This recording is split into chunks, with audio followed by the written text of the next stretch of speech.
자, 오늘도 장장 컴비와 함께합니다. 장윤선 정치전문기자, 어서 오세요. 네, 안녕하십니까. 강성철 공론센터 소장, 어서 오십시오. 네, 안녕하십니까. 예, 오늘은 축하드립니다. 네, 노래해야 될 것 같은데. 어제는 좀 발 뻗고 주무셨어요? 야, 1등, 1등. 축하드립니다. 유일하게 두 자리 숫자. 6번째 연속 두 자릿수. 그런데 이게 음악 프로까지 다 합쳐서 1등이라면서요. 진짜 예, 대단하십니다. 대단하십니다. 예. 저는 잘 몰랐는데 전체더라고요. 이렇게. 저 깜짝 놀랐습니다. 예. 전체인 줄 알고. 축하드립니다. 진짜 축하드립니다. 아니 진짜 그 국민들이 지금 이 시기에는 MBC를 지켜주면 더 좋은 친구 이렇게 기억을 하시고 예. 근데 월드컵 올림픽도 예. MBC로 보고 이런 것 같습니다. 보수파나 국민의힘 쪽에서는 권순표 앵커님 참 이렇게 안 편향됐다고 그렇게 얘기하는데. 근데 장 소장님이 보시기엔 저희가 전혀 편향된 사람이 아니잖아요. 근데 제가 보기에도 좀 편향됐어요. 무슨 말씀을?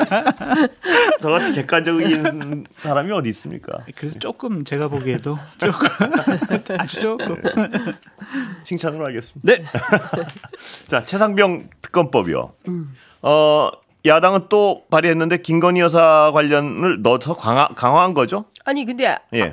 안 그럴 수가 없지 않습니까? 왜냐하면 사실 처음에는 이게 VIP 경로설로 촉발돼서 7월 31일부터 8월 2일까지 왜 이렇게 전화가 많이 예. 왔다 갔다 했던 거냐, 여기까지 진도가 나가다가 김규현 변호사가 이른바 이제 양심 고백을 하면서 멋쟁 해병이라는 단톡방의 예. 실체가 밝혀지고 그 속에 이종호라는 블랙펄 인베스트 대표가 도이치모터스 주가 조작 사건 2차 주포였고 김건희 여사와 관련돼 밀접히 관련돼 돼 있다. 이런 건 너무 잘 알려 있었는데 거기에 파생된 이슈들이 너무 많이 제기가 됐기 때문에 특히 삼부토건 문제가 핵심적인 이슈로 드러나면서 이거는 수사 대상에 수사 범위에 포함을 안 시킬 수가 없게 되는 거죠. 여기서 포함 안 시키면 오히려 그 자체가 국민들로부터 아니 그렇게 중요한 문제가 터졌는데 경우에 따라서는 국정농단의 아주 중요한 어떤 꼬리나 단서가 될 수 있는데 그걸 뺀다, 있을 수 없다라는 비판이 있을 수 있기 때문에 민주당으로서는 당연히 김건희 여사 그리고 이종호 씨 두 사람에 대해서는 수사 대상에 포함을 안 시킬 수가 없었다 이렇게 봅니다. 장 소장님 어떻게 보세요?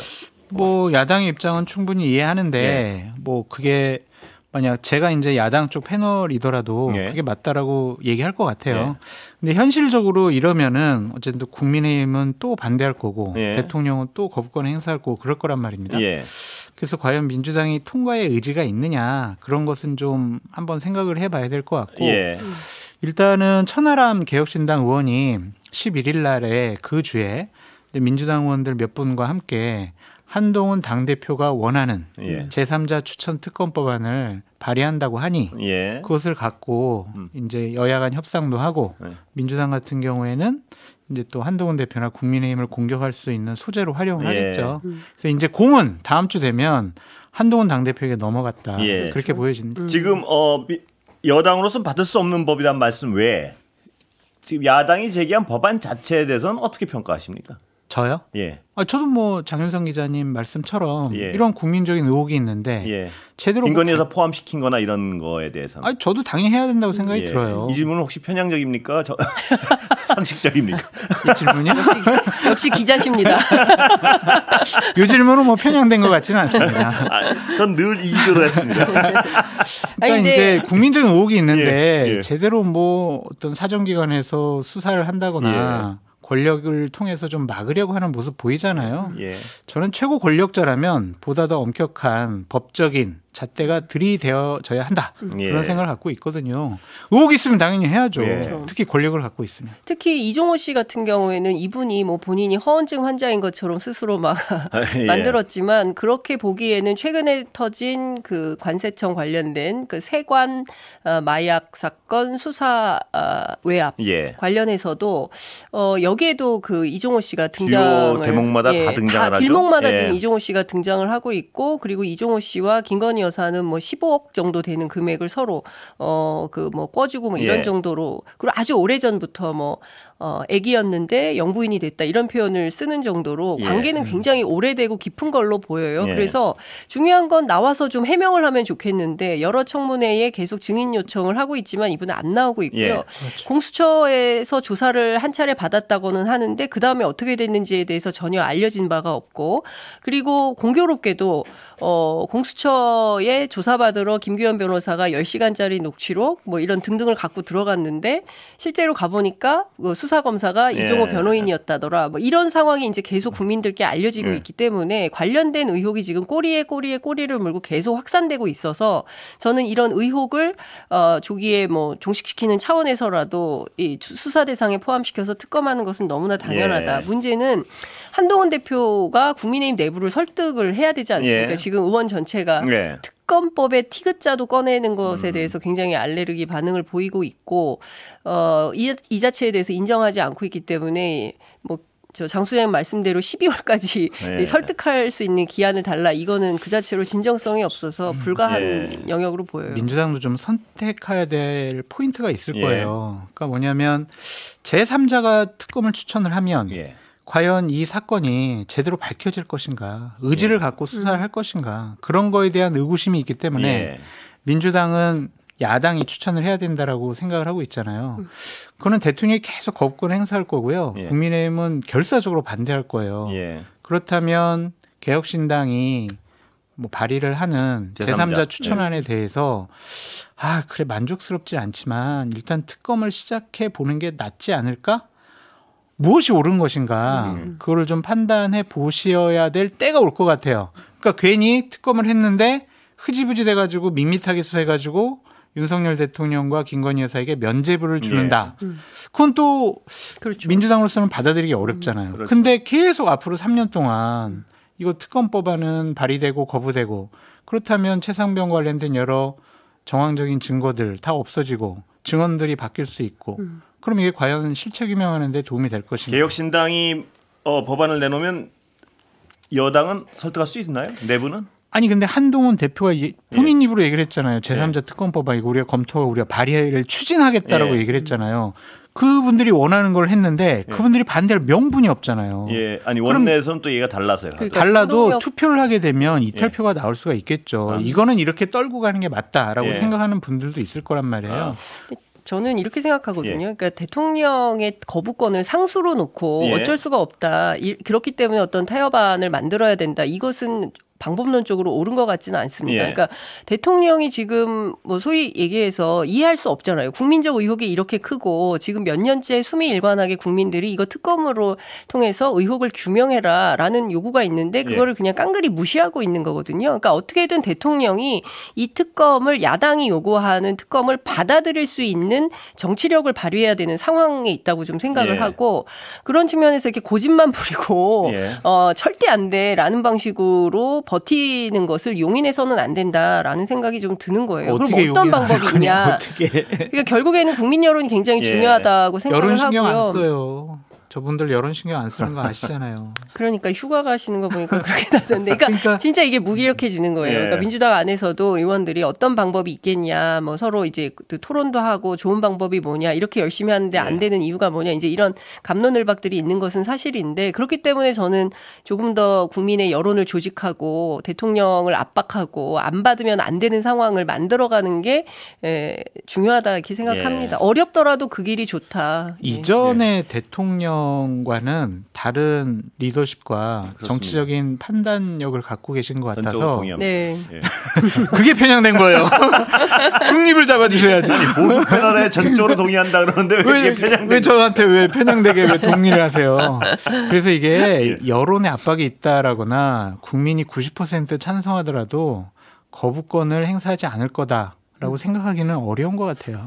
그러니까 어떤 극단적인 상황에서도 법이 허용하는 한은 모든 권한을 다 쓰겠다. 뭐 이런 어떤 강한 확신이 있는 것 같습니다. 그렇죠. 그러니까 그것이 좀 우리가 이전에 계속 봐왔던 역대 대통령들의 상식적인 판단과 행동과 정무적인 선택 그것과는 좀 다른 것 같아서. 그러니까 대통령에게 기대할 게 없다면 여전히 국회 안에서 8석의 정치력을 만드는 방법밖에는 없을 것 같고 그게 한동훈 대표가 이미 본인이 이걸로 저는 대표됐다라고 말을 했기 때문에 수정안을 내놓고 협상을 하든지 그리고 그 내용이 받을만 하면 여야 합의로 통과시켜서 대통령이 거부권을 행사할 필요가 없는 상황을 만드는 게 중요하겠다라는 생각도 좀 들어요. 참 창조적인 노력이 필요한 것 같습니다. 특이한 상황이라서요. 민생 법안 처리하자. 요새 그 흐름은 어떻게 보세요? 여당의 예. 이거는 당연히 해야죠. 예. 여러 가지 어려운 해야죠. 상황들, 예. 국민들이 어렵고 힘들어하는 상황들, 당연히 국회에서 법적 제도적으로 뒷받침을 해드려야 되는 건 예. 맞는 것인데 과연 이게 정치적인 쟁점 법안과 민생 법안을 따로 떼가지고 예. 여야 간 대화 타협 조정을 통해서 처리될 수 있을까 예. 그러한 좀 생각이 있고 여야정 협의체를 만든다고 하잖아요. 예. 다 찬성해요. 뭐 여당 대표, 야당 원내대표 다 찬성을 하는데 과연 용산에서 받아들일 가능성이 있을까? 예. 대화의 테이블이 이렇게 열려가지고 예. 여야가 이렇게 사이좋게 대화 타협하는 그러한 바램을 그러한 모습을 좀 보고 싶어 할까? 예. 좀 그런 생각이 좀 들어요. 방해해요? 아니요, 뭐 그건 아닌데 네. 그럴 것 제 추측이죠. 네. 만약에 그렇게 여야가 사이좋게 꿍짝꿍짝하면 최상병 특검, 김건희 특검도 이거 꿍짝꿍짝 해가지고 이거 처리하려고 하는 거 아니야? 예. 그런 의심할 수가 있겠죠. 소장님 참 편향적이신데요. 네. 저는 뼛속까지 세포 하나하나가 다 보수우파 패널입니다. 네. 아니 근데 저는 뭐 일종의 그 한동훈 대표가 그동안 없었잖아요. 정책위 의장이 뭐 본인이 이제 새로 됐다고 해서 야당 녹화하고 이런 거 처음 봤거든요. 그 진성준 정책위 의장도 당황했다는 거잖아요. 본인이 안 갔는데 이렇게 찾아오는 걸 보면서 저는 일단 발동을 걸기 시작했다고 생각하고 비정치적인 쟁점이 없는 민생 법안부터 통과시키자. 그리고 여야정 협의체 안 된다고 이제 회방 놓을 가능성도 있다라고 예고를 하셨는데 저도 그렇게 봅니다. 그러니까 그렇게 그러니까 한동훈 대표가 야당하고 협력해서 뭔가 협치를 통해서 정치가 활력을 찾아가는 것에 대해서 불안하겠죠. 윤석열 대통령 굉장히 불안하겠지만 불안합니까 실질적으로? 저는 불안해할 거라고 생각해요. 그리고 주도권을 본인이 갖고 있어야 되는데 이 주도권이 한동훈 대표로 넘어가는 게 좋지만은 않으시겠죠. 그런데 어제 이제 대통령실 관계자가 이재명 당대표가 만약 당대표가 되면 8월이나 9월에 영수회담 할 수 있다. 심각하게 한번 생각해 보겠다라고 했으니까 여야정 협의체가 되려면 일단 윤석열 대통령이 이재명 대표랑 좀 여야 영수회담 한동훈 대표 같이 참석해서 3자회담 해도 좋지 않을까 그런 생각이 듭니다. 관련해서 제가 오늘 이제 그 박성준 의원 원내수석 제가 그 전에 하나만 질문드리면 어제 나온 똑같은 질문이라서 대통령이 이재명 대표랑 둘이 만나는 걸 더 싫어할까요? 아니면 한동훈 대표랑 셋이 만나는 걸 더 싫어하나요? 어려운 질문이네요. 한동훈 대표 없이 만나는 걸 좋아할 것 같은데요. 그래서 셋이 만나는 게 해법이 아닌 것 같아서요 지금. 근데 이제 한동훈 당대표로서는 거기서 빠져버리게 되면 이게 주도권이라든지 아니면 당대표로서 리더십에 상당히 타격을 받는다. 대통령이 날 인정을 안 해주는구나 그렇게 생각할 거예요. 그러면은 3자 회동을 한동훈 대표는 강력하게 원해야죠. 그런 모양새를 만들어야 돼요. 한동훈 대표. 한 대표는 그렇게 만들고 싶어서 이제 그런 차원에서 오늘 얘기를 들어보니까 원내수석, 정책위 의장, 그다음에 국무조정실장 요 단위를 묶어서 여야정 협의체를 만들자라고 여당에서 제안을 한 것 같아요. 근데 이제 야당에서는 국무조정실장 굳이 없어도 여야 대표 간 협상을 통해서 여러 가지 그냥 법안 상임위 열어서 처리하면 된다. 굳이 뭐 정부 끌 필요 없다. 뭐 이런 판단을 했다는 거예요. 근데 뭐 이런 방식으로 통과가 될 수도 있을 것 같고요. 구성이 될 수도 있을 것 같고요. 근데 저는 이제 앞서 말씀하신 대로 한동훈 대표 측에서 국무조정실장을 꼭 끼워야 되겠다고 생각한 이유가 있다고 생각합니다. 뭡니까? 빠지지 않으려고 하는 거죠. 여야정 협의체에서 자기가 빠지거나 소외되거나 제외되면 안 되니까 어떻게든 이틀을 유지해서 명분 삼아서 여야정 그리고 당대표 여야 그리고 이제 대통령 이렇게 만나서 협상의 틀을 가져가고 싶은 그런 내심이 포함된 거 아닌가라는 생각이 듭니다. 제가 단언하건대 여야정 협의체 만들어줘도 한 번 아니면 많으면 2번 하고 쫑날 겁니다. 왜냐하면은 곧 국정감사 있잖아요. 예결위 있잖아요. 여야가 싸울 수밖에 없어요. 그 협의체가 제대로 작동되기는 어렵다. 그렇게 전망해 봅니다. 근데 두 분 말씀을 종합하면 여야가 협치해서 뭐가 굴러가게 하려면 대통령실은 싫어한다는 표현을 하시는 것 같은데 이거 참 이렇게 돼도 되는 겁니까? 예? 안 되죠. 예. 그 사실은 원래 이 판은 정부가 적극적으로 주도해서 짜야 되는 판인 거죠. 그렇잖아요. 그리고 대통령이 하고 싶은 정책이나 추진해서 밀어붙여서 반드시 야당을 설득해서 끌고 가야 되는 그런 정책들이 있는데 지난 21대 마지막 국회에서 봤던 것처럼 사실 다 된 그 판을 엎어버리는 게 정부였잖아요. 예컨대 연금 협상에서 이재명 대표가 소득 대체율 44% 받겠다. 이제 수용하는 그러니까 정부안 또는 여당안을 받겠다고 하는데도 민주당이 주도하는 거에서 안 된다고 그래서 판을 깨버렸단 말이에요. 그러니까 이런 방식으로 계속 정책이 불가한 방향으로 정부가 하기 때문에 여당에서조차도 우리 대통령은 하고 싶은 게 뭘까? 하고 싶은 게 뭔가요? 안주 뭐 이런 건가? 그것도 그렇고 일단 저는 야당을 좀 비판을 해보면 야당도 뭐 여야정 협의체를 구성을 해서 화기애애한 모습을 보이는 것을 별로 좋아하진 않을 것 같아요. 아니 뭐 그런 것 같진 않아요. 민주당은 민생법안 하자는 주의고요. 그리고 토론하자는 주의던데요. 아니 근데 이제 그런 모습 보이면은 민주당 지지층이나 개딸분들은 윤석열 정권과 잘 싸워야지 왜 대화를 해? 그렇게 지지자들의 좀 반감과 비판을 살 수도 있다. 그 대목은 제가 보기에는 그 최혜병 특검과 관련해서 혹여라도 그 성과 없는 특검이 될까봐 그에 대한 약화시키면요. 그러니까 타협적 태도로 뭐 불안정한 혹은 또 의미 없는 성과 없는 특검 되면 그거 왜 하냐 이런 비판이 있는 건 사실이지만 민생 법안이나 비정치적인 법안들에 대해서는 빨리빨리 통과시켜라 이런 분위기예요. 근데 여야정 협의체라는 게 문재인 정권 시절에도 막 그렇게 여야가 막 날카롭게 대립하지 않았던 시기에도 만들어요라고 해놓고 말만 하고 한 번도 된 적이 없거든요. 그래서 되기가 쉬워 보이진 않아요. 그런데 지금 한동훈 대표는 금투세 하나를 딱 잡은 것 같습니다. 딱 꽂혀 있어요. 지금. 엄청. 왜 꽂혀 있나요, 그 부분은? 민생 정책 당대표 한동훈 그런 이미지를 주고 싶어 하는 거죠. 근데 여러 가지 정책적인 현안 문제에 대해서 가감없이 얘기하는 것에 대해서 추경호 원내대표의 심기가 그렇게 쏙 좋은 것 같진 않아요. 그건 또 왜 그렇습니까? 아니 원내일 법을 만들고 정책 관련된 거는 원내대표 소관인데 당대표가 갑자기 자 정기로 가면 그리고 뭐 여러 가지 또 금투세 이렇게 얘기하니까 이거 뭐지라고 이제 생각을 하는 것 같습니다. 그러니까 오늘 같은 경우도 이제 당 회의를 통해서 정기로 감면할게요 이렇게 얘기했잖아요. 그건 두 가지 문제점이 좀 있어 보여요. 하나는 추경호 원내대표가 휴가긴 하지만 참여하지 않은 회의에서 이게 결정됐단 말이에요.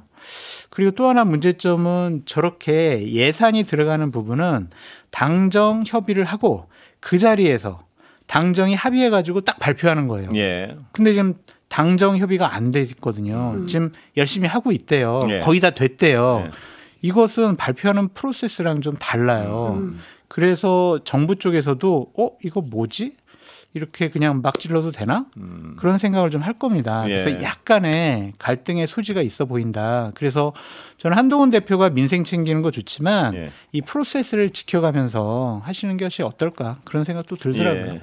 근데 저는 뭐 몇 가지 좀 지적해야 되는 포인트가 있는데 금투세 관련해서는 이제 주식시장 폭락하고 막 이러면서 갑자기 이제 금투세 폐지를 적극적으로 들고 나오고 이거는 대통령실하고도 코드가 맞는 것 같아요. 그래서 국회가 합의하면 빨리 처리할 것처럼 얘기를 하고 있는데 근데 주식시장 폭락의 원인이 금투세에 있는 게 아니잖아요. 그리고 이것은 시행도 아직 안 된 거고 뭐 잘 아시는 것처럼 2020년에 여야가 기합의했던 거를 두 번이나 유예해서 2025년 1월 시행을 앞두고 있는 거고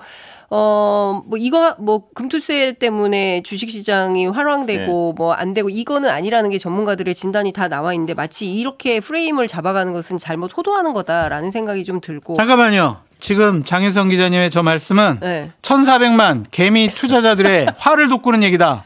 타도하자 장윤선. 아니, 이런 목소리 나올 수 있습니다. 타도에도 뭐 할 수 없는데 제 판단은 그렇다는 거고요. 1,400만. 그런데 금투세 관련은 민주당 내에서 오히려 혼선이 있는 거 아닌가요 지금? 혼선이라기보다 입장 차가 좀 있는 것 같고요. 일단 이재명 대표는 이게 어쨌든 말씀하신 대로 1,400만 표가 있잖아요. 그러니까 이게 실제 대상은 14만 명 1%밖에 대상은 안 되지만 1,400만 개미 투자자들을 생각해서 이거 한 번 더 유예하는 게 어떻겠냐라는 의견을 갖고 있는 것은 사실인 것 같고 반대로 국회 기재위 기재위원들 민주당 기재위원들은 이거 2번이나 유예했고 이미 합의했던 거고 또 그럼 도대체 언제 하자는 거냐. 그리고 조세형 평에 맞지 않는다. 소득 있는 곳에 과세하는 게 금융선진국들 다 일반론인데 왜 우리 이거 계속 이렇게 늦추냐. 이래가지고는 금융시장 선진화 불가하다. 이거 원칙대로 가야 된다라는 입장을 갖고 있고 입법 과정에서는 상당한 충돌이 날 수도 있겠다. 이 부분에 대해서는 이재명 대표가 이 민주당 국회 기재위원들의 입장을 안 들을 수 없을 것이다라는 전망도 나오고 있습니다. 근데 1,400만 개미를 위한다. 제가 아까 관련해서 어떤 농담을 봤는데 농담 반 진반인 것 같은데 그러면 근로소득세 폐지하면 1,400만이 아니고 전 국민이 환호를 할 텐데요. 네. 그러니까 그 직장인들의 근로소득세 같은 경우에는 매달 정기적으로 입금되는 거잖아요. 자기 노동을 제기하는 것만큼. 근데 주식 수익금이라는 것은요. 잃을 경우가 더 많이 있습니다. 딸 경우는 정말 없고 꿈을 이재명 대표가 말씀 잘하셨듯이 주식 투자하는 사람들은 꿈을 먹고 살거든요. 언젠가는 내가 5천만 원 투자하면 2배 오를 거야. 3배 오를 거야. 그래서 정말 어려움을 극복하고 막 이제 저 같은 경우 출연료 합쳐가지고 이렇게 주식 투자하는 건데 거기에 실현되지 않은 수익이긴 하지만 거기다 세금 매긴다고 하니까 이게 맞냐. 좋아요. 소득 있는 곳에 세금 매기는 거 맞아요. 하지만 금융선진화 얘기하실 때 개미 투자자들, 소액 주주들을 좀 보호할 수 있는 선진화된 제도적인 기반도 같이 마련해라. 그건 중요한 포인트죠. 공매도 왜 아직도 개미 투자자들에게만 그렇게 불리하게 해가지고 아직 공매도 지금 유예를 했잖아요. 제도적인 개선 왜 안 하느냐. 그리고 개인 투자자들을 하면 되죠. 그러니까 하면 되죠. 그러니까 그런 것들 하고 난 다음에 해라. 그러면은 공매도제도 개선하는 거 민주당이 먼저 좀 나서서 이렇게 개선해라. 정책 정당의 모습을 보이면 안 돼요? 뭐 해도 되죠. 그렇게 하시라고요. 그러니까 근데 지금 제가 보기에는 쟁점은 계속 늦춰진다는 거예요. 그러면 이제 국제사회 혹은 또 국제 주는 메시지가 한국 시장을 믿고 들어가도 되는 건가에 대한 근본적인 물음도 생길 수 있는 거잖아요. 전 주식은 하지 않지만 이런 방식으로 가는 것은 옳지 못하다라는 것이고 또 하나 중요한 포인트는 이 정부가 건전재정 얘기하고 막 이런 주장하잖아요. 그리고 계속 부자 감세 위주로 가면 재정 확보를 어디에서 해서 어떻게 하겠다는 것인지에 대해서도 납득할 수가 없고 그 전기료 감면에 대해서도 한 말씀만 좀 드리자면 감면해 주는 거는 좋은데 그러면 한전의 그 만성적자 누적 적자가 41조라고 하는데 이것에 대한 대안이나 해법도 한동훈 대표는 여당 대표이기 때문에 내놔야 되거든요. 근데 그에 대해서는 또 아무 얘기도 없어요. 그러니까 막상 민생을 얘기하면서 일종의 포퓰리즘처럼 하고 있는 거 아니냐. 그러니까 단기 필마로 일단 본인의 또 그 국민의힘의 지지율을 좀 올리고 이런 차원에서 접근하는 거 아니냐. 진정성이 있냐. 이런 비판도 있는 것 같습니다. 그건 어려운 분들을 위한 에너지 바우처를 지급하는 거니까 한전 적자랑은 조금 좀 거리가 있는 거죠. 그거는 민주당 뭐 찬성을 하는 것 같아요. 에너지 바우처 지원. 그러니까 어려운 분들은 더 많이 도와주시면 25만 원도 그렇게 지원을 하면 될 것 같아요. 13조? 네. 25만 원이라 하지만 13조예요. 13조. 아니 전 국민 25만 원. 그러니까 그거는요. 정말 좀 더 어려운 분들에게 50만 원씩 지원했으면 좋겠어요. 아니 그러니까 그런 것도 대안으로 내놓고 협상하면 될 것 같아요. 그렇죠. 아니 뭐 예를 들어 진정하다면 전 국민이 그렇게 안 되면은 뭐 몇 분한테는 정말 살 만큼 지원을 한다든가. 이건 내놓나요? 혹시 여당에서? 여당에 대안이 없다는 거예요. 그러니까 반대. 진성준 의장 얘기를 들어보면 그러니까 민주당이 무슨 제안을 하면 국민의힘은 우리는 그거 싫고 B라는 대안이 있다. 그러면 B안을 놓고 서로 얘기해보자. 이러면 좋은데 아무 대안이 없다는 거예요. 그렇기 때문에 그동안 공전되었고 어제 처음으로 이제 김상훈 의원하고 만났기 때문에 앞으로는 대화가 잘 됐으면 좋겠고 뭐 간호법 뭐 이런 등등 전세사기 특별법 뭐 논의가 조금 필요하지만 이런 등등에 대해서 합의해서 처리하는 모습을 보이면 그래도 조금이라도 숨통이 트이는 국회를 만날 수 있게 되는 것은 아닌가 싶습니다. 적어도 합의할 수 있는 것들은 있잖아요. 그죠? 그럼요. 합의해서 한두 가지라도 좀 하는 모습을 좀 봤으면 좋겠어요. 간호사법이라든지 뭐 주택 전세주택 사기 법안 그런 것들 전세주택 사기 같은 건 왜 미룹니까 도대체 진짜? 이게 뭐 서로 그러니까 전세사기 특별법 같은 경우에는 민주당은 선구제하고 후 구상권 청구 뭐 이런 방식인데 그것에 대해서는 합의가 안 된다는 거 무조건 빚내서 뭐 하자는 건데 민주당은 이제 국민의힘에 찬성하고 있죠. 민간주택 임대 거기에 조금 긍정적으로 변화하고 있으니까 이것도 뭐 합의될 것 같아요. 그렇게 어떤 합의 가능한 법들은 좀 밤새서라도 빨리빨리 합의해서 뭐 좀 했으면 좋겠어요. 그리고 권순표 앵커님 다시 한번 축하드립니다. 1등. 감사합니다. 제가 저런 걸 못해서 출세가 안 돼요. 강윤선 정치전문기자, 장명철 공론센터 소장이었습니다. 감사합니다. 감사합니다.